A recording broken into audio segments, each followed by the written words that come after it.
आपकी खुशी में, आपके गम में, आपकी आंसुओं में, आपकी मुस्कुराहटों में, आपके आज में, आपके कल में, आपके साथ होगी एक कहानी और मैं। नमस्कार दोस्तों, आप सभी का स्वागत है मेरे चैनल कथा सागर में। दोस्तों, मेरे कई श्रोता हैं जो अपनी मनपसंद कहानियाँ सुनना चाहते हैं और कई बार आग्रह कर चुके हैं। मैं अपने श्रोताओं की ही पसंद से आज का जो उपन्यास है वो लेके आई हूँ। हमारे एक श्रोता हैं जिनका नाम है रविशंकर जी। तो रविशंकर जी, आपके आग्रह के अनुसार मैं मुंशी प्रेमचंद जी का उपन्यास गबन लेकर आई हूँ। आज उसका पहला भाग सुनाऊंगी और आने वाले दिनों में उसके दूसरे, तीसरे और कई भाग और आएंगे। तो आशा करती हूँ आप लोगों को ये उपन्यास पसंद आएगा। अगर ये सभी श्रोतागणों को पसंद आता है तो एक लाइक, एक कमेंट के ज़रिए मुझे ज़रूर बताइएगा। तो चलिए इस उपन्यास का पहला भाग आरंभ करते हैं। बरसात के दिन है, सावन का महीना। आकाश में सुनहरी घटाएं छाई हुई हैं। रह रहकर रिमझिम वर्षा होने लगती है। अभी तीसरा पहर है और ऐसा मालूम हो रहा है कि शाम हो गई है। आमों के बाग में झूला पड़ा हुआ है। लड़कियां भी झूल रही हैं और उनकी माताएं भी। दो चार झूल रही हैं, दो चार झुला रही हैं। कोई कजली गाने लगती है, कोई बारहमासा। इस ऋतु में महिलाओं की बाल स्मृतियां भी जाग उठती हैं। ये फुहारे मानो चिंताओं को हृदय से धो डालती हैं, मानो मुरझाए हुए मन को भी हरा देती हैं। सबके दिल उमंगों से भरे हुए हैं। घानी साड़ियों ने प्रकृति की हरियाली से नाता जोड़ा है। इसी समय एक बिसाती आकर झूले के पास खड़ा हो गया। उसे देखते ही झूला बंद हो गया। छोटी बड़ी सबों ने आकर उसे घेर लिया। बिसाती ने अपना संदूक खोला और चमकती दमकती चीज़ें निकालकर उन्हें दिखाने लगा। कच्चे मोतियों के गहने थे, कच्चे लेस और गोटे, रंगीन मोजे, खूबसूरत गुड़ियाँ और गुड़ियों के गहने, बच्चों के लट और झुनझुने। किसी ने कोई चीज़ ली, किसी ने कोई चीज़। एक बड़ी बड़ी आंखों वाली बालिका ने वो चीज़ पसंद की जो उन चमकती हुई चीज़ों में सबसे सुंदर थी। वो गिरोजी रंग का एक चंद्रहार था। माँ से बोली, अम्मा मैं ये हार लूँगी। माँ ने बिसाती से पूछा, बाबा ये हार कितने का है? बिसाती ने हार को रुमाल से पोंछते हुए कहा, खरीद तो 20 आने की है मालकिन, आप जो चाहें वो दे देना। माता ने कहा, ये तो बड़ा महंगा है, 4 दिन में इसकी चमक दमक जाती रहेगी। बिसाती ने मार्मिक भाव से सिर हिलाकर कहा, बहू जी 4 दिन में तो बिटिया को असली चंद्रहार मिल जाएगा। माता के हृदय पर इन सहृदयता से भरे हुए शब्दों ने चोट की। हार ले लिया गया। बालिका के आनंद की सीमा न थी। शायद हीरों के हार से भी उसे इतना आनंद न होता। उसे पहनकर वो सारे गांव में नाचती फिरी। उसके पास जो बाल संपत्ति थी उसमें सबसे मूल्यवान, सबसे प्रिय यही बिल्लौर का हार था। लड़की का नाम जालपा था, माता का नाम मानकी। महाशय दीनदयाल प्रयाग के छोटे से गांव में रहते थे। वो किसान न थे पर खेती करते थे। वो जमींदार न थे पर जमींदारी करते थे। थानेदार न थे पर थानेदारी ज़रूर करते थे। वो थे जमींदार के मुख्तार। गांव पर उन्हीं की धाक थी। उनके पास 4 चपरासी थे, एक घोड़ा, कई गायें भैंसे।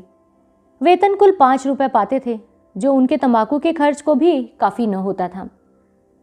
उनकी आय के और कौन से मार्ग थे ये कौन जानता है। जालपा उन्हीं की लड़की थी। उसके पहले 3 भाई और थे, पर इस समय वो अकेली थी। उससे कोई पूछता कि तेरे भाई क्या हुए तो वो बड़ी सरलता से कहती, वो बड़े दूर खेलने गए हैं। कहते हैं मुख्तार साहब ने एक गरीब आदमी को इतना पिटवाया था कि वो मर गया था। उसके 3 वर्ष के अंदर तीनों लड़के जाते रहे। तब से बेचारे बहुत संभल कर चलते थे। फूंक फूंक कर पाँव रखते थे। दूध के चले थे तो छाछ भी फूंक फूंक कर पीते थे। माता और पिता के जीवन में और क्या अवलंब। दीनदयाल जब कभी प्रयाग जाते तो जालपा के लिए कोई न कोई आभूषण ज़रूर लाते। उनके व्यवहारिक बुद्धि में ये विचार ही नहीं आता था कि जालपा किसी और चीज़ से अधिक प्रसन्न हो सकती है। गुड़ियाँ और खिलौने तो वो व्यर्थ समझते थे, इसलिए जालपा आभूषणों से ही खेलती थी। यही उसके खिलौने थे। वो बिल्लौर का हार जो उसने बिसाती से लिया था अब उसका सबसे प्यारा खिलौना था। असली हार की अभिलाषा अभी उसके मन में उत्पन्न नहीं हुई थी। गांव में कोई उत्सव होता या कोई त्योहार पड़ता तो वो उसी हार को पहनती। कोई दूसरा गहना उसकी आंखों में जचता ही न था। एक दिन दीनदयाल लौटे तो मानकी के लिए एक चंद्रहार लाए। मानकी को ये साके बहुत दिनों से थी। ये हार पाकर वो मुक्त हो गई। जालपा को अब अपना हार अच्छा नहीं लगता था। पिताजी से बोली, बाबूजी, मुझे भी ऐसा हार ला दीजिए ना। दीनदयाल ने मुस्कुराकर कहा, ला दूंगा बेटी। कब ला दीजिएगा? बहुत जल्दी। बाप के शब्दों से जालपा का मन न भरा। उसने माता से जाकर कहा, अम्मा जी, मुझे भी अपना सा हार बनवा दीजिए। माँ, वो तो बहुत रुपयों का बनेगा बेटी। जालपा, तुमने अपने लिए बनवाया है, मेरे लिए क्यों नहीं बनवाती? माँ ने मुस्कुराकर कहा, तेरे लिए तेरी ससुराल से आएगा। ये हार 600 में बना था। इतने रुपए जमा कर लेना दीनदयाल के लिए कोई आसान बात न थी। ऐसे कौन बड़े ओहदेदार थे? बरसों में कहीं ये हार बनाने की नौबत आई थी। जीवन में फिर कभी इतने रुपए आएंगे, इसमें उन्हें संदेह था। जालपा लजाकर भाग गई, पर ये शब्द उसके हृदय में अंकित हो गए थे। ससुराल उसके लिए अब उतनी भयंकर न थी। ससुराल से चंद्रहार आएगा, वहाँ के लोग उसे माता पिता से अधिक प्यार करेंगे, तभी तो जो चीज़ ये लोग नहीं बनवा सकते वो वहाँ से आएगी। लेकिन ससुराल से ना आए तो उसके सामने 3 लड़कियों के विवाह हो चुके थे। किसी के ससुराल से कोई चंद्रहार नहीं आया था। कहीं उसके ससुराल से भी ना आया तो? उसने सोचा, तो क्या माताजी अपना हार मुझे दे देंगे? अवश्य दे देंगी। इस तरह हंसते खेलते 7 वर्ष कट गए और वो दिन भी आ गया जब उसकी चिर संचित अभिलाषा पूरी होगी। मुंशी दीनदयाल की जान पहचान के आदमियों में एक महाशय दयानाथ थे। बड़े ही सज्जन और सहृदय कचहरी में नौकर थे और 50 रुपये वेतन पाते थे। दीनदयाल अदालत के कीड़े थे। दयानाथ को उनसे सैकड़ों ही बार काम पड़ चुका था। चाहते तो हजारों वसूल करते, पर कभी एक पैसे के भी रवादार नहीं हुए। दीनदयाल के साथ ही उनका ये सलूक न था, ये उनका स्वभाव था। ये बात भी न थी कि वो बहुत ऊंचे आदर्श के आदमी हों, पर रिश्वत को हराम समझते थे। शायद इसीलिए कि वो अपनी आंखों से इस तरह के दृश्य देख चुके थे। किसी को जेल जाते देखा था, किसी को संतान से हाथ धोते, किसी को दुर्व्यसनों के पंजे में फंसते। ऐसी उन्हें कोई मिसाल न मिलती थी जिसने रिश्वत लेकर चैन किया हो। उनकी ये दृढ़ धारणा हो गई थी कि हराम की कमाई हराम में ही जाती है। ये बात वो कभी न भूलते। इस ज़माने में 50 रुपए की भुगुत ही क्या, 5 आदमियों का पालन बड़ी मुश्किल से होता था। लड़के अच्छे कपड़ों को तरसते, स्त्री गहनों को तरसती, पर दयानाथ विचलित नहीं होते थे। बड़ा लड़का 2 ही महीने तक कॉलेज में रहने के बाद पढ़ना छोड़ बैठा था। पिता ने साफ कह दिया, मैं तुम्हारी डिग्री के लिए सबको भूखा और नंगा नहीं रख सकता। पढ़ना चाहते हो तो अपने पुरुषार्थ से पढ़ो, बहुतों ने किया है, तुम भी कर सकते हो। लेकिन रमानाथ में इतनी लगन नहीं थी। इधर 2 साल से वो बिल्कुल बेकार था। शतरंज खेलता, सैर सपाटे करता और माँ और छोटे भाइयों पर अपना रौब जमाती। दोस्तों की बदौलत शौक पूरा होता रहता था। किसी का चेस्टर मांग लिया और शाम को हवा खाने निकल गए। किसी का पंचपू पहन लिया, किसी को घड़ी कलाई पर बांध ली। कभी बनारसी फैशन में निकले, कभी लखनवी फैशन में। 10 मित्रों ने एक एक कपड़ा बनवा लिया तो 10 सूट बदलने का उपाय हो गया। सहकारिता का ये बिल्कुल नया उद्योग था। इसी युवक को दीनदयाल ने जालपा के लिए पसंद किया था।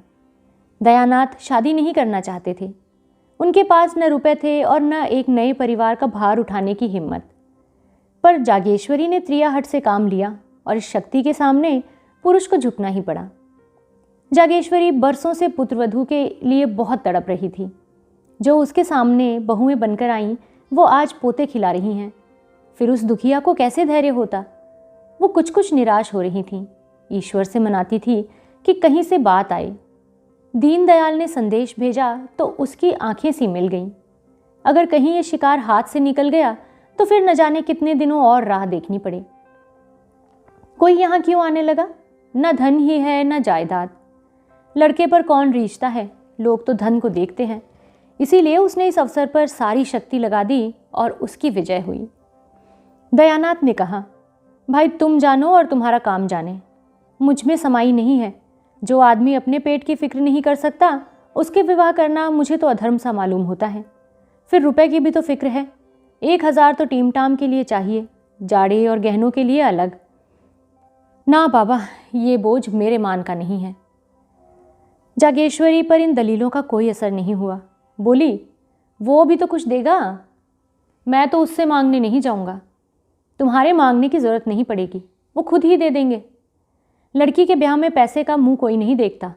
हाँ, मकदूर चाहिए सो दीनदयाल पोढ़े आदमी हैं।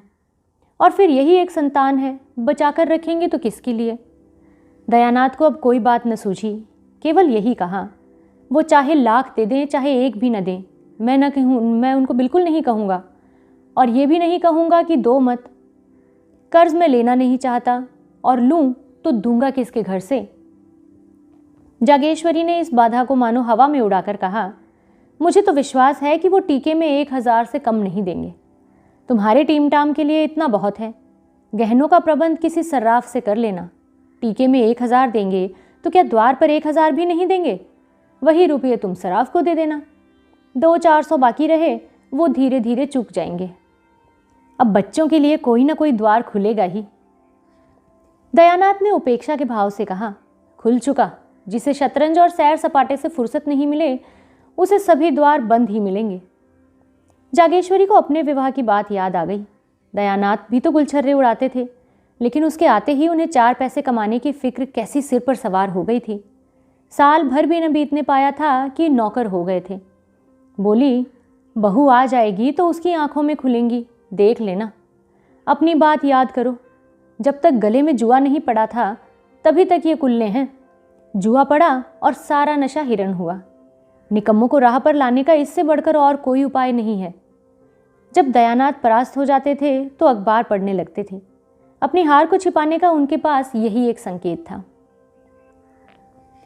मुंशी दीनदयाल उन आदमियों में से थे जो सीधों के साथ सीधे होते हैं, पर टेढ़ों के साथ टेढ़े ही नहीं, शैतान हो जाते हैं। दयानाथ बड़ा सा मुंह खोलते, हजारों की बातचीत करते, तो दीनदयाल उन्हें ऐसा चकमा देते कि वो उम्र भर याद करते। दयानाथ की सज्जनता ने उन्हें वशीभूत कर लिया। उनका विचार 1000 देने का था, पर 1000 टीके में ही दे आए। मानकी ने कहा, जब टीके में 1000 दिया तो इतना ही घर पर भी तो देना पड़ेगा। आएगा कहाँ से? दीनदयाल चिढ़कर बोले। भगवान मालिक है। जब उन लोगों ने उदारता दिखाई और लड़का मुझे सौंप दिया, तो मैं भी दिखा देना चाहता हूँ कि हम भी शरीफ हैं और शील का मूल्य पहचानते हैं। अगर उन्होंने हेकड़ी जताई होती तो अभी उनकी खबर लेता। दीनदयाल 1000 तो दे आए, पर दयानाथ का बोझ हल्का करने के बदले और भी भारी कर दिया। वो कर्ज से कोसों भागते थे। इस शादी में उन्होंने मियाँ की जूती मियाँ की चांद वाली नीति निभाने की ठानी थी, पर दीनदयाल की सहृदयता ने उनका संयम तोड़ दिया। वो सारे टीम टाम, नाच तमाशे, जिनकी कल्पना का उन्होंने गला घोंट दिया था, वही रूप धारण करके उनके सामने आ गए। बंधा हुआ घोड़ा थान से खुल गया, उसे कौन रोक सकता है। धूमधाम से विवाह करने की ठन गई।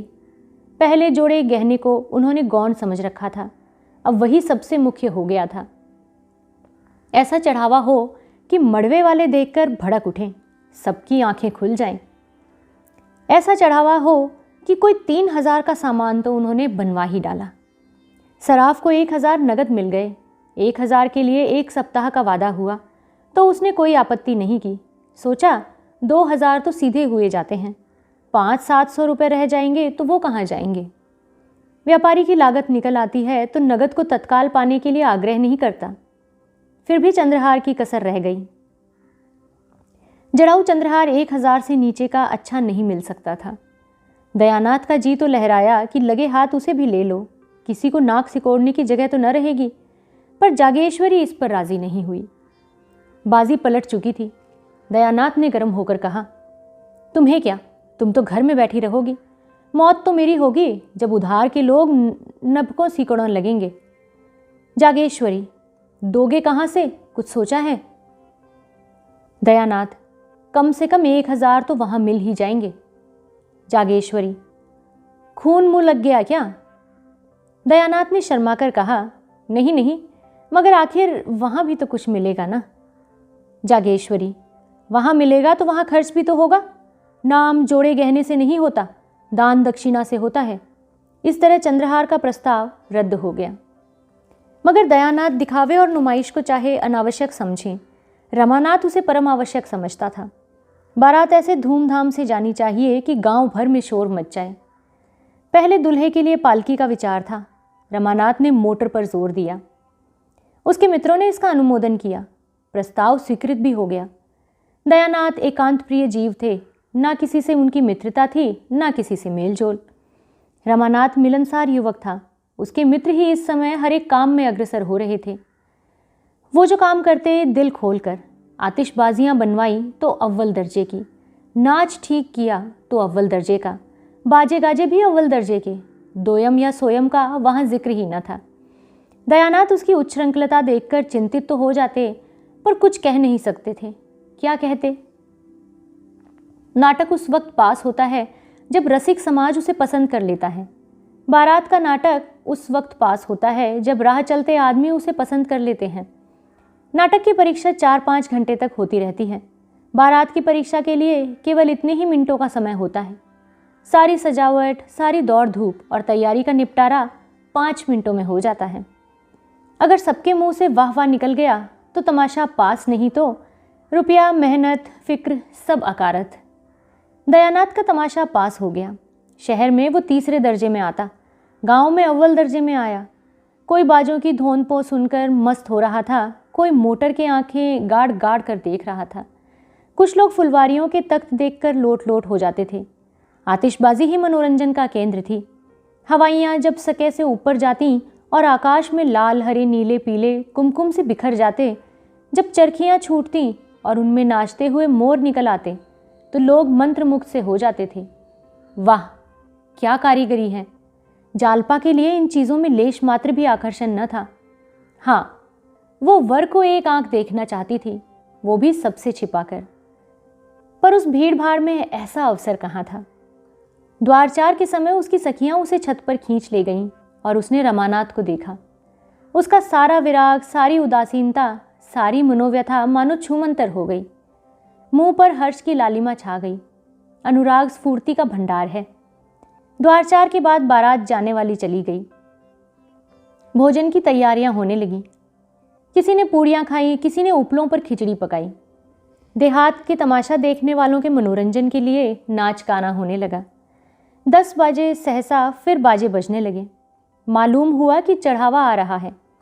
बारात में हर एक रस्म डंके की चोट पर अदा होती है। दूल्हा कलेवा करने आ रहा है तो बाजे बजने लगे। समधी मिलने आ रहा है, बाजे बजने लगे। चढ़ावा ज्यों ही पहुंचा, घर में हलचल मच गई। स्त्री पुरुष, बूढ़े जवान सब चढ़ावा देखने के लिए उत्सुक हो उठे। ज्यों ही किश्तियां मंडप में पहुंची, लोग सब काम छोड़कर देखने दौड़े। आपस में धक्कम धक्का होने लगी। मान की प्यास से बेहाल हो रही थी, कंठ सूखा जाता था। चढ़ावा आते ही प्यास भाग गई। दीनदयाल मारे भूख प्यास के निर्जीव से पड़े थे। ये समाचार सुनते ही सचेत होकर दौड़ पड़े। मान की एक एक चीज को निकाल निकाल कर देखने और दिखाने लगी। वहां सभी इस कला के विशेषज्ञ थे। मधुओं ने गहने बनवाए थे, औरतों ने पहने थे। सभी आलोचना करने लगे। चूहेदंती कितनी सुंदर है, कोई 10 तोले की होगी। वाह, 11.5 तोले से रत्ती भर भी कम निकल जाए तो कुछ हार जाऊं। ये शेरदहा तो देखो, क्या हाथ की सफाई है। जी चाहता है कि कारीगर के हाथ ही चूम लूं।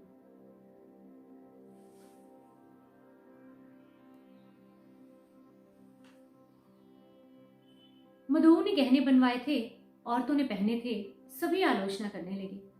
चूहेदंती कितनी सुंदर है, कोई 10 तोले की होगी। वाह, अरे 11.5 तोले से रत्ती भर भी कम नहीं निकल जाएगी। अगर कम निकल जाए तो मैं कुछ हार जाऊं। ये शेरदहा तो देखो, क्या हाथ की सफाई है। जी चाहता है कारीगर के हाथ ही चूम ले। ये भी 12 तोले से कम न होगा। वाह, कभी देखा भी है 16 तोले से कम निकल जाए तो मुंह न दिखाऊं। हाँ, माल उतना चोखा नहीं है। ये कंगन तो देखो, बिल्कुल पक्की जड़ाई है। कितना बारीक काम है कि आंखें ही नहीं ठहरती। कैसा दमक रहा है। सच्चे नगीने हैं, झूठे नगीनों में ये सब कहाँ। चीज तो ये गुलबंद की है। कितने खूबसूरत फूल हैं। इनके बीच के हीरे कैसे चमक रहे हैं। किसी बंगाली सुनार ने बनाया होगा। क्या बंगालियों ने कारीगरी का ठेका ले लिया है। हमारे देश में एक से एक कारीगर पड़े हुए हैं। बंगाली सुनार बेचारे उनकी क्या बराबरी करेंगे। इसी तरह एक एक चीज की आलोचना होती रही। सहसा किसी ने कहा, चंद्रहार नहीं है क्या। मानकी ने रोनी सूरत बनाकर कहा, नहीं, चंद्रहार नहीं आया। एक महिला बोली, अरे चंद्रहार नहीं आया? दीनदयाल ने गंभीर भाव से कहा, और सभी चीजें तो हैं, एक चंद्रहार ही तो नहीं है। उसी महिला ने मुंह बनाकर कहा, चंद्रहार की बात ही कुछ और है। मानकी ने चढ़ावे को सामने से हटाकर कहा, बेचारी के भाग में चंद्रहार लिखा ही नहीं है। इस गोलाकार जमघट के पीछे अंधेरे में आशा और आकांक्षा की मूर्ति सी जालपा भी खड़ी थी, और सब गहनों के नाम कान में आते थे, चंद्रहार का नाम ना आता था। उसकी छाती धक धक कर रही थी। चंद्रहार नहीं है क्या? शायद सबके नीचे हो, इस तरह वो मन को समझाती रही। जब मालूम हो गया कि चंद्रहार नहीं है तो उसके कलेजे पर चोट सी लग गई।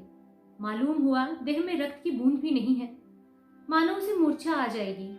वो उन्माद किसी दशा में अपने कमरे में आई और फूट फूट कर रोने लगी।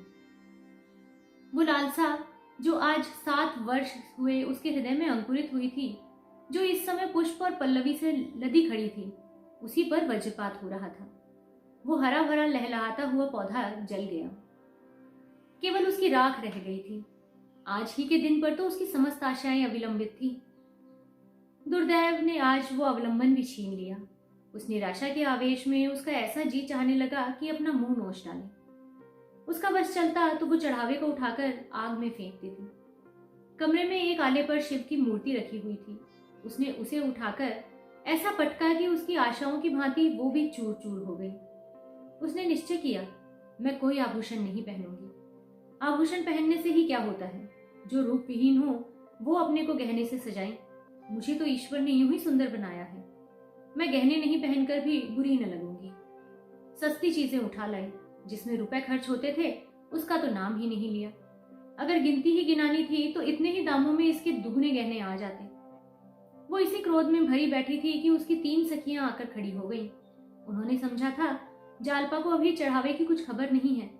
जालपा ने उन्हें देखते ही आंखें पोंछ डाली और मुस्कुराने लगी।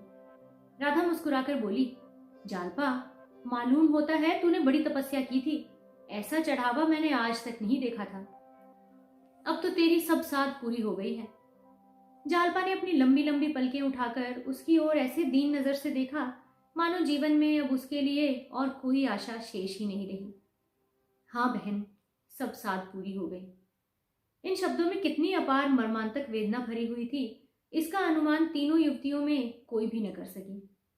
तीनों कौतूहल से उसकी ओर ताकने लगी, मानो उसका आशय उनकी समझ में ना आया हो। बासंती ने कहा, जी चाहता है कारीगर के हाथ चूम लूं। शहजादी बोली, चढ़ावा ऐसा ही होना चाहिए कि देखने वाले भड़क उठें। बासंती, तुम्हारी सास बड़ी चतुर जान पड़ती हैं, कोई चीज नहीं छोड़ी। जालपा ने मुंह उधर कर कहा, ऐसा ही होगा। राधा, और तो सब कुछ है, केवल चंद्रहार नहीं है।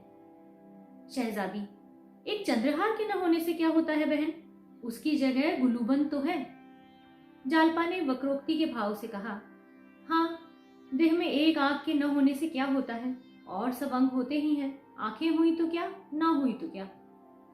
बालकों के मुंह से गंभीर बातें सुनकर जैसे हमें हंसी आ जाती है, उसी तरह जालपा के मुंह से ये लालसा से भरी हुई बातें सुनकर राधा और बासंती अपनी हंसी नहीं रोक सकी। हाँ, शहजादी को हंसी ना आई। वो आभूषण लालसा उसके लिए हंसने की बात नहीं, रोने की बात थी। कृत्रिम सहानुभूति दिखाती हुई बोली, सब न जाने कहाँ की जंगली हैं कि और सब चीजें तो लाए, चंद्रहार नहीं लाए, जो सब गहनों का राजा है। लाला अभी आते हैं तो पूछती हूँ कि तुमने ये कहाँ की रीति निकाली है, ऐसा अनर्थ भी कोई करता है। राधा और बासंती दिल में कांप रही थी कि जालपा कहीं ताड़ न जाए। उनका बस चलता तो शहजादी का मुंह बंद कर देती, बार बार उसे चुप रहने का इशारा कर रही थी, मगर जालपा को शहजादी का ये व्यंग संवेदना से परिपूर्ण जान पड़ा। सजल नेत्र होकर वो बोली, क्या करोगी पूछकर बहन, जो होना था वो तो हो गया। शहजादी, तुम पूछने को कहती हो, मैं रुलाकर छोड़ूंगी। मेरे चढ़ाव पर कंगन नहीं आया था, उस वक्त मन ऐसा खरा हुआ था कि सारे गहनों पर लात मार लूं। जब तक कंगन न बन गए मैं नींद भर सोई नहीं। राधा, तो क्या तुम जानती हो जालपा का चंद्रहार न बनेगा? शहजादी, बनेगा तब बनेगा, इस अवसर पर तो नहीं बनाना। 10-5 की चीज तो है नहीं कि जब चाहा बनवा लिया। सैकड़ों का खर्चा है, फिर कारीगर तो हमेशा अच्छे नहीं मिलते ना। जालपा का भंग हृदय शहजादी की इन बातों से मानो जी उठा। वो रुंधे हुए कंठ से बोली, यही तो मैं भी सोचती हूँ बहन, जब आज नहीं मिला तो फिर क्या मिलेगा। राधा और बासंती मन ही मन शहजादी को कोस रही थी और थप्पड़ दिखा दिखाकर धमका रही थी, पर शहजादी को इस वक्त तमाशे का मजा आ रहा था। बोली, नहीं ये बात नहीं है जल्दी, आग्रह करने से सब कुछ हो सकता है।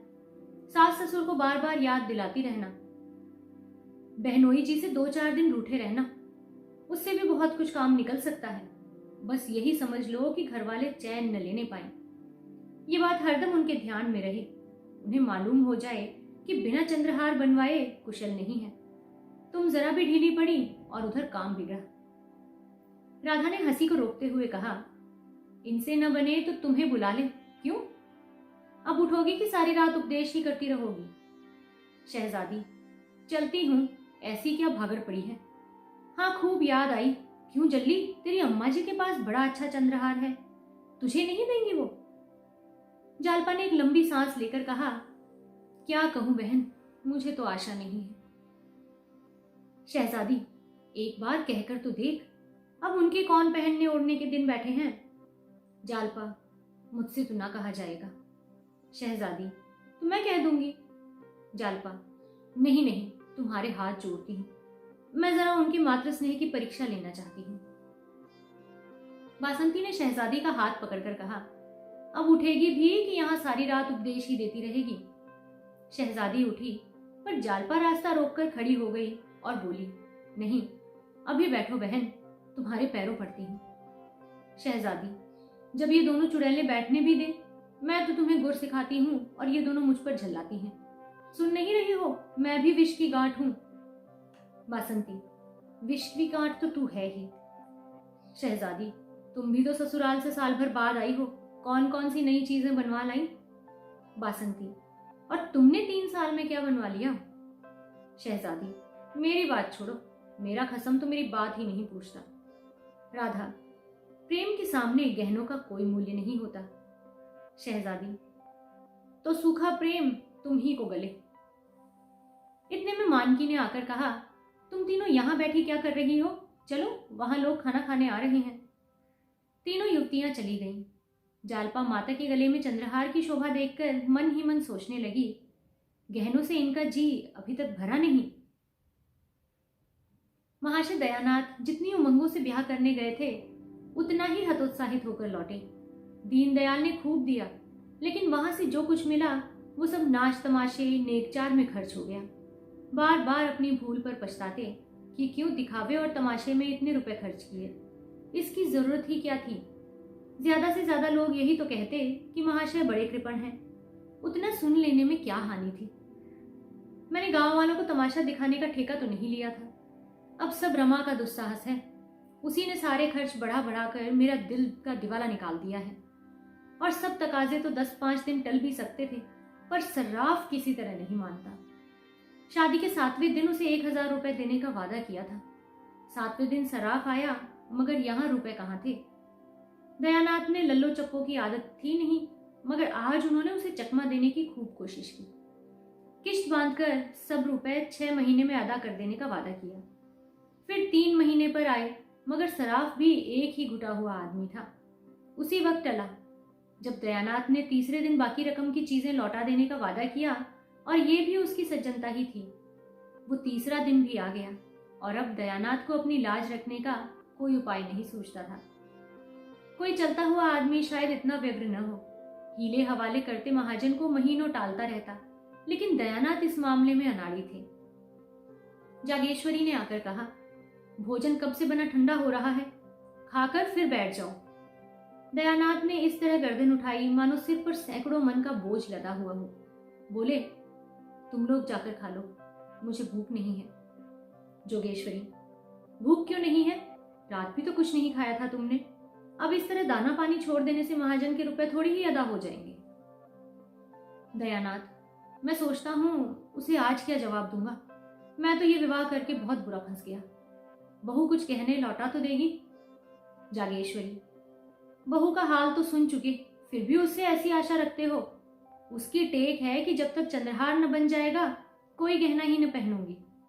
सारे गहने संदूक में बंद कर रखे हैं, बस वही एक बिल्लौरी हार गले में डाले हुए है। बहुएं बहुत देखी पर ऐसी बहू ना देखी थी। फिर कितना बुरा मालूम होता है कि कल की आई बहू उससे गहने छीन लिए जाए। दयानाथ ने चिढ़कर कहा, तुम तो जले पर नमक छिड़कती हो। बुरा मालूम होता है तो लाओ 1000 निकाल कर दे दो। महाजन को दे आऊं? बताओ, देती हो? बुरा मुझे खुद मालूम होता है, लेकिन उपाय क्या है? अब गला कैसे छूटेगा? जागेश्वरी, बेटे का ब्याह किया है कोई ठट्टा है? शादी ब्याह में सभी कर्ज लेते हैं। तुमने कोई नई बात तो की नहीं है। खाने पहनने के लिए कौन कर्ज लेता है? धर्मात्मा बनने का कुछ फल मिलना चाहिए या नहीं? तुम्हारे ही दर्जे पर सत्यदेव हैं। पक्का मकान खड़ा कर दिया, जमींदारी खरीद ली, बेटी के ब्याह में कुछ नहीं तो 5000 तो खर्च किए ही होंगे।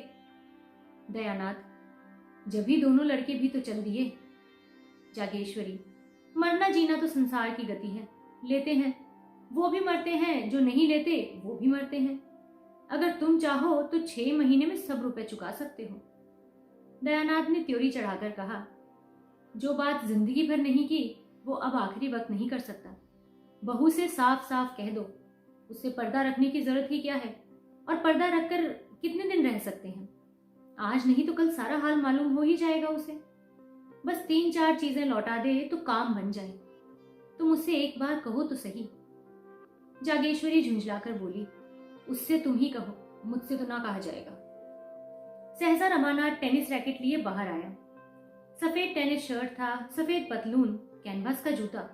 गोरे रंग और सुंदर मुखाकृति पर इस पहनावे ने रईसों की शान पैदा कर दी थी। रुमाल में बेले के गजरे लगे हुए थे। उसने सुगंध उड़ा रही थी। माता पिता ने आंखें बचाकर वो जीने पर चढ़ जाना चाहता था कि जागेश्वरी ने टोका, इन्हीं के तो सब कांटे बोए हुए हैं, इनसे क्यों नहीं सलाह लेते? तुमने नाच तमाशे में 12-1300 उड़ा दिए, बतलाओ सर्राफ को क्या जवाब दिया जाए? बड़ी मुश्किलों से कुछ गहने लौटाने पर राजी हुआ, मगर बहू से गहने मांगेगा कौन? ये सब तुम्हारी ही करतूत है। रमानाथ ने इस आक्षेप को अपने ऊपर से हटाते हुए कहा, मैंने क्या खर्च किया? जो कुछ किया बाबूजी ने किया। हाँ, जो कुछ मुझसे कहा गया वो मैंने किया। रमानाथ के कथन में बहुत कुछ सत्य था। यदि दयानाथ की इच्छा न होती तो रमा क्या कर सकता था? जो कुछ हुआ उन्हीं की अनुमति से हुआ। रमानाथ पर इल्जाम रखने से तो कोई समस्या हल नहीं हो सकती थी। बोले, मैं तुम्हें इल्जाम नहीं देता भाई, किया तो मैंने ही, मगर ये बला तो किसी तरह सिर से टालनी चाहिए।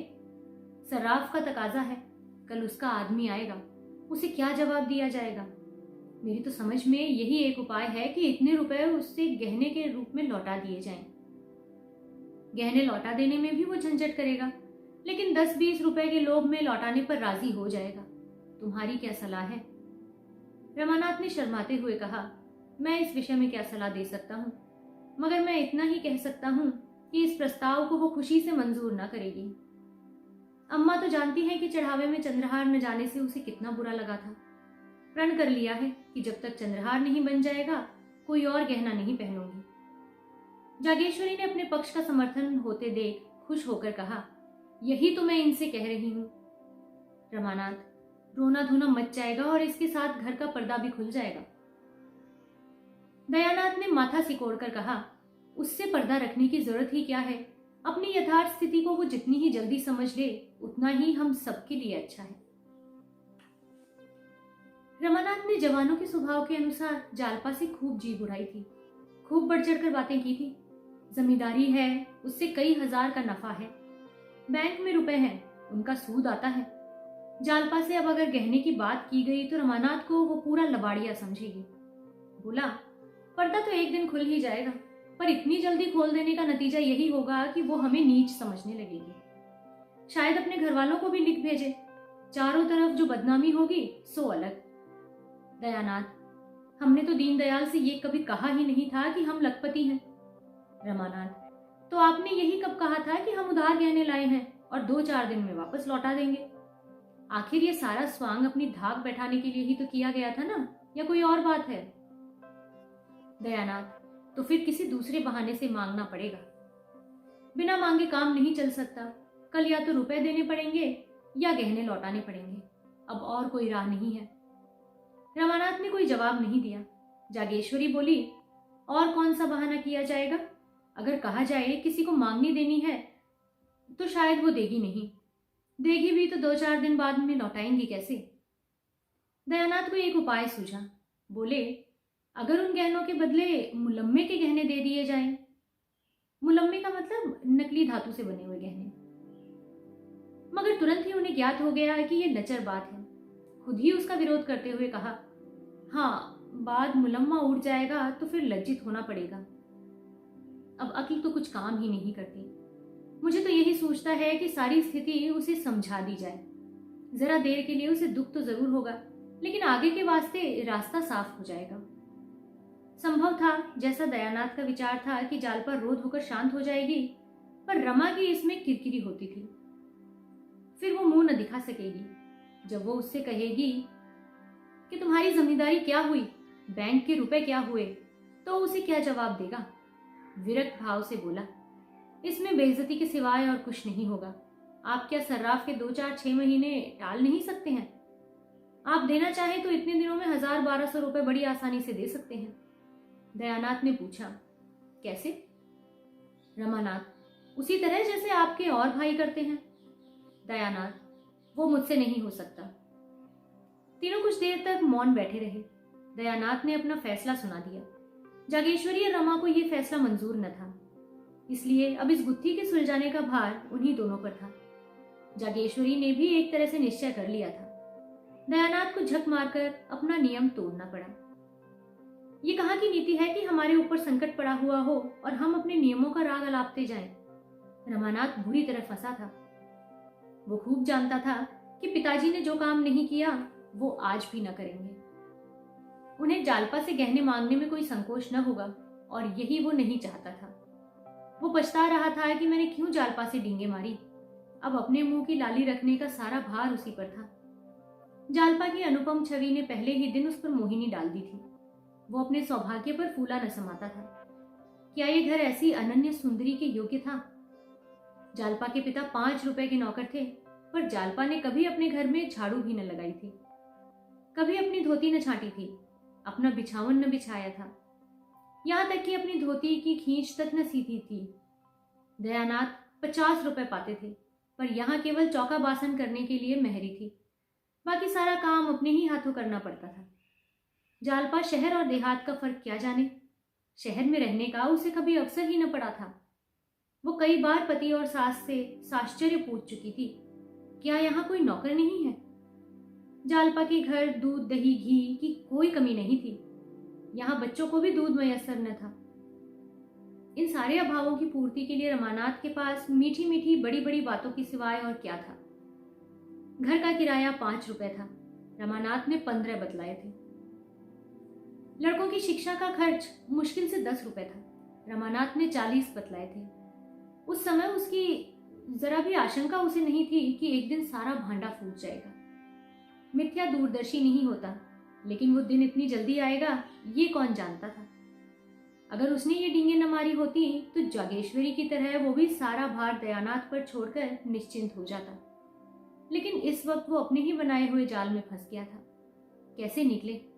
उसने कितने ही उपाय सोचे, लेकिन कोई ऐसा उपाय न था जो आगे चलकर उसे उलझाने में न डाल दे, दलदल में न फंसा देता। एकाएक उसे एक चाल सूझी। उसका दिल उछल पड़ा, पर इस बात को वो मुंह तक न ला सका। ओह, कितनी नीचता है, कितना कपट, कितनी निर्दयता। अपनी प्रेयसी के साथ ऐसी धूर्तता करनी होगी। उसके मन ने उसे धिक्कार कर अगर इस वक्त उसे कोई 1000 रुपए दे देता तो वो उसका उम्र भर के लिए गुलाम हो जाता। दयानाथ ने पूछा, कोई बात सूझी? मुझे तो कुछ नहीं सूझता। कोई उपाय सोचना ही पड़ेगा। आप ही सोचिए, मुझे तो खुद कुछ नहीं सूझ रहा। क्यों नहीं उससे 2-3 गहने मांग लेते? तुम चाहो तो ले सकते हो, हमारे लिए मुश्किल है। मुझे शर्म आती है। तुम विचित्र आदमी हो, ना खुद मांगोगे ना मुझे मांगने दोगे, तो आखिर ये नाव कैसे चलेगी?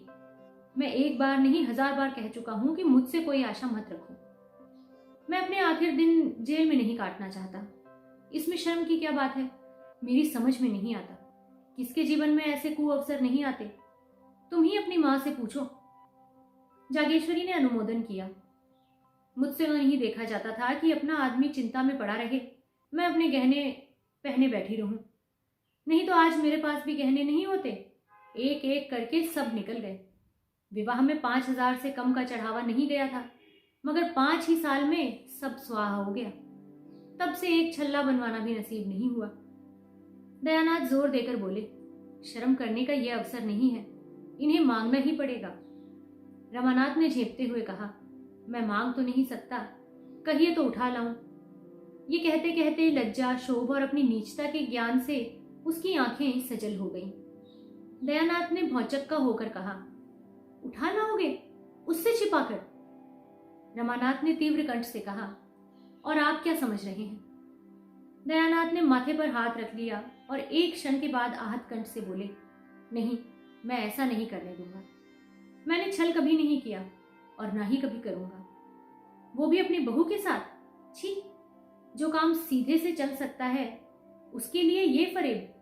कहीं उसकी निगाह पड़ गई तो समझेगी वो तुम्हें दिल में क्या सोचेगी तुम्हारे बारे में।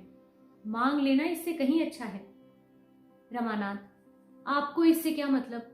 मुझसे चीजें ले लीजिएगा, मगर जब आप जानते थे ये नौबत आएगी तो इतने जेवर ले जाने की जरूरत ही क्या थी? व्यर्थ की विपत्ति मोल ली। इससे कई लाख गुना अच्छा था कि आसानी से जितना ले जा सकते उतना ही ले जाते। उस भोजन से क्या लाभ कि पेट में पीड़ा होने लगी। मैं तो समझ रहा था कि आपने कोई मार्ग निकाल लिया होगा। मुझे क्या मालूम था कि आप मेरे सिर पर ये मुसीबतों का टोकरा पटक देंगे, वरना मैं उन चीजों को कभी नहीं ले जाने देता। दयानाथ कुछ लज्जित होकर बोले, इतने पर भी चंद्रहार न होने से वहां हाय तौबा मच गई थी। रमानाथ, उस हाय तौबा से हमारी क्या हानि हो सकती थी? जब इतना करने पर भी हाय तौबा मच गई तो मतलब भी तो न पूरा हुआ। उधर बदनामी हुई, इधर ये आफत सिर पर आ गई। मैं ये नहीं दिखाना चाहता कि हम इतने फटेहाल हैं। चोरी हो जाने पर तो सब्र करना ही पड़ेगा। दयानाथ चुप हो गए। इस आवेश में रमा ने उन्हें खूब खरी खरी सुनाई और वो चुपचाप सुनते रहे। आखिर जब न सुना गया तो उठकर पुस्तकालय चले गए। ये उनका नित्य का नियम था। जब तक 2-4 पत्र पत्रिकाएं न पढ़ लें उन्हें खाना न हजम होता था। उसी सुरक्षित गढ़ी में पहुंचकर घर की चिंताओं और बाधाओं से उनकी जान बचती थी। रमा भी वहां से उठा, पर जालपा के पास न जाकर अपने कमरे में गया। उसका कोई कमरा अलग तो था नहीं, एक ही मर्दाना कमरा था। इसी में दयानाथ अपने दोस्तों से गपशप करते, दोनों लड़के पढ़ते और रमा मित्रों के साथ शतरंज खेलता। रमा कमरे में पहुंचा तो दोनों लड़के ताश खेल रहे थे। गोपी का 13वां साल था, विशंभर का 9वां। दोनों रमा से थरथर कांपते थे। रमा खुद खूब ताश और शतरंज खेलता, पर भाइयों को खेलते देखकर हाथ में खुजली होने लगती थी। खुद चाहे दिन भर सैर सपाटे किया करे, मगर क्या मजाल कि भाई कहीं घूमने निकल जाए। दयानाथ खुद लड़कों को कभी नहीं मारते थे। अवसर मिलता तो उनके साथ खेलते थे। उन्हें कनकौवे उड़ाते देखकर उनकी बाल प्रकृति सजग हो जाती थी। 2-4 पेंच लड़ाते, बच्चों के साथ कभी कभी गुल्ली डंडा भी खेलते थे। इसलिए लड़के जितना रमा से डरते उतना ही पिता से प्रेम करते थे। रमा को देखते ही लड़कों ने ताश को टाट के नीचे छिपा दिया और पढ़ने लगे। सिर झुकाए चपत की प्रतीक्षा कर रहे थे, पर रमानाथ ने चपत नहीं लगाई। मोड़े पर बैठकर गोपीनाथ से बोला, तुमने भंग की दुकान देखी है ना नुक्कड़ पे? गोपीनाथ प्रसन्न होकर बोला, हाँ हाँ, देखी क्यों नहीं। जाकर 4 पैसे का माजून ले लो, दौड़े हुए आना। हाँ, हलवाई की दुकान से आधा सेर मिठाई भी लेते आना। ये रुपया लो। कोई 15 मिनट में रमा ये दोनों चीजें लेकर जालपा के कमरे की ओर चला। रात के 10 बज गए थे। जालपा खुली हुई छत पर लेटी हुई थी। जेठ की सुनहरी चांदनी में सामने फैले हुए नगर के कलश, गुंबद और वृक्ष स्वप्न चिलों से लगते थे। जालपा की आंखें चंद्रमा की ओर लगी हुई थीं। उसे ऐसा मालूम हो रहा था मैं चंद्रमा की ओर उड़ी जा रही हूँ। उसे अपनी नाक में खुश्की, आंखों में जलन और सिर में चक्कर मालूम हो रहा था। कोई बात ध्यान में आते ही भूल जाती और बहुत याद करने पर भी याद नहीं आती थी। एक बार घर की याद आ गई तो रोने लगी। एक ही क्षण में सहेलियों की याद आ गई, हंसने लगी। सहसा रमानाथ हाथ में एक पोटली लिए मुस्कुराता हुआ आया और चारपाई पर बैठ गया। जालपा ने उठकर पूछा, ये पोटली में क्या है? रमानाथ, बूझ जाओ तो जानो। जालपा, हंसी का गोलगप्पा है। ये कहकर वो हंसने लगी। रमानाथ, मतलब? जालपा, नींद की गठरी होगी। रमानाथ, मतलब? जालपा, अरे भाई तो प्रेम की पिटाई होगी। रमानाथ, ठीक है, आज मैं तुम्हें फूलों की देवी बनाऊंगा। जालपा खिल उठी। रमा ने बड़े अनुराग से उसे फूलों के गहने पहनाने शुरू किए। फूलों की शीतल कोमल स्पर्श से जालपा के कोमल शरीर में गुदगुदी सी होने लगी। उन्हीं फूलों की भांति उसका एक एक रोम प्रफुल्लित हो गया। रमा ने मुस्कुराकर कहा, कुछ उपहार? जालपा ने कुछ उत्तर न दिया। इस वेश में पति की ओर ताकते हुए भी उसे संकोच हुआ। उसकी बड़ी इच्छा हुई कि जरा आईने में अपनी छवि देखे। सामने कमरे में लैंप जल रहा था। वो उठकर कमरे में गई और आईने के सामने खड़ी हो गई। नशे की तरंग उसे ऐसे मालूम हुआ कि मैं सचमुच फूलों की देवी हूं। उसने पानदान उठा लिया और बाहर आकर पान बनाने लगी। रमा को इस समय अपने कपट व्यवहार पर बड़ी ग्लानि हो रही थी। जालपा ने कमरे से लौटकर प्रमोलसित नजरों से उसकी ओर देखा तो उसने मुंह उधर कर लिया। उस सरल विश्वास से भरी हुई आंखों के सामने वो ताक भी न सका। उसने सोचा, मैं कितना बड़ा कायर हूं।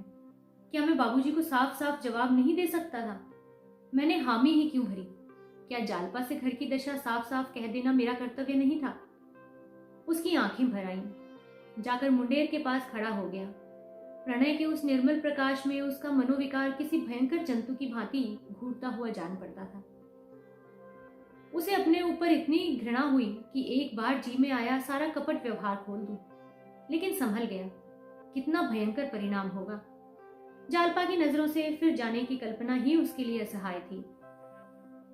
जालपा ने प्रेम सरस नजरों से देखकर कहा, मेरे दादाजी तुम्हें देखकर गए और अम्मा जी से तुम्हारा बखान करने लगे, तो मैं सोचती थी कि तुम कैसे होगे। मेरे मन में तरह तरह के चित्र आते थे। रमानाथ ने एक लंबी सांस खींची, कुछ जवाब न दिया। जालपा ने फिर कहा, मेरी सखियां तुम्हें देखकर मुग्ध हो गईं।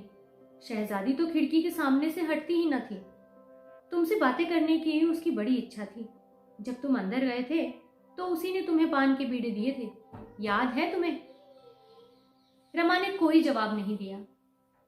जालपा, अजी वही जो रंग रूप में सबसे अच्छी थी, जिसके गाल पर एक तिल था। तुमने उसकी ओर बड़े प्रेम से देखा था। बेचारी लाज के मारे गड़ गई थी।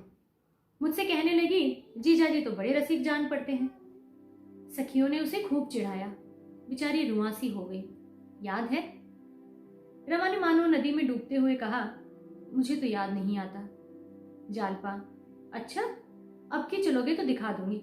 आज तुम बाजार की तरफ गए थे कि नहीं? रमा ने सिर झुकाकर कहा, आज तो फुर्सत नहीं मिली। जालपा, जाओ, मैं तुमसे नहीं बोलूंगी। रोज हीले हवाले करते हो। अच्छा, कल ला दोगे ना? रमानाथ का कलेजा महसूस उठा।